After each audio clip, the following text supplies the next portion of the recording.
Alors, voilà, j'ai essayé d'articuler mes réflexions autour de 4 enjeux. Rien de révolutionnaire à mon avis, surtout si on les prend un par un. Et c'est l'idée de réfléchir à qu'est-ce qu'on pourrait avoir comme objectif à l'école. Donc on va faire un zoom sur l'école.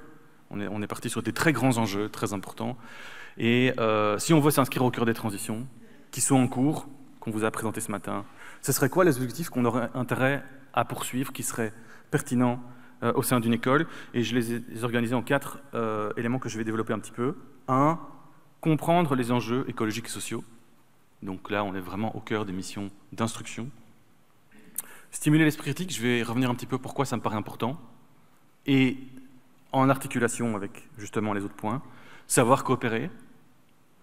Et finalement, ce qui est peut-être le plus important de mon point de vue, en tout cas qui va donner du poids aux autres éléments, c'est développer le pouvoir d'agir. Donc vous avez compris, évidemment, ma réflexion ici, c'est vraiment ça, c'est de se dire, ok, vous avez vu ces enjeux, vous avez compris que ce que les scientifiques nous disent, et quand je dis les scientifiques, j'insiste, si vous avez une formation scientifique, vous savez ce que ça veut dire quand on a un consensus scientifique. Ça ne veut pas dire qu'on sait tout, mais qu'on est sur des faits. On n'est plus sur des choses qui sont ouvertes à des croyances ou des interprétations. Les scientifiques sont en train de nous dire, voilà ce qui est en train de se passer. D'accord ? C'est pas une enfreinte, si vous voulez, en travaillant là-dessus, on n'enfreint pas la question de la neutralité de l'enseignement. On remplit la mission de l'enseignement qui est de dire aux jeunes, les former aux jeunes à l'état des lieux. Qu'est-ce qu'on est en train de vivre, qu'est-ce qui est en train de se passer aujourd'hui.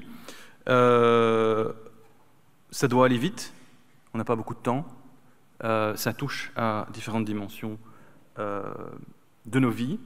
Et donc, à un moment donné, ça pose la question, c'est quoi nos priorités ? Quand on est à l'université, quand on est dans une école, on est tout le temps sollicité sur de multiples priorités. Il n'y a qu'à voir les objectifs pour les plans de pilotage, ça part dans tous les sens, d'accord ? Il y a je ne sais pas combien de priorités à prendre en compte, les injonctions politiques, sociétales se multiplient, etc. Et donc, une des questions aujourd'hui, je pense qu'on doit se poser comme institution éducative, c'est quelle priorité est-ce qu'on donne aux enjeux environnementaux, aux questions de transition ? Et si on prend au sérieux ce que les scientifiques nous disent, c'est on aurait intérêt peut-être à les mettre dans le top de nos priorités, parce que c'est les conditions mêmes de l'existence de nos institutions éducatives et finalement de nos sociétés telles qu'elles existent, qui sont remises en question. Et donc ça veut dire que peut-être qu'il y a d'autres injonctions ou d'autres choses qu'on nous demande de faire qu'il faut peut-être accepter de dire là, pour les 10 ans qui viennent, c'est peut-être pas la priorité. Et peut-être que ces enjeux-là, aujourd'hui, ils doivent être prioritaires.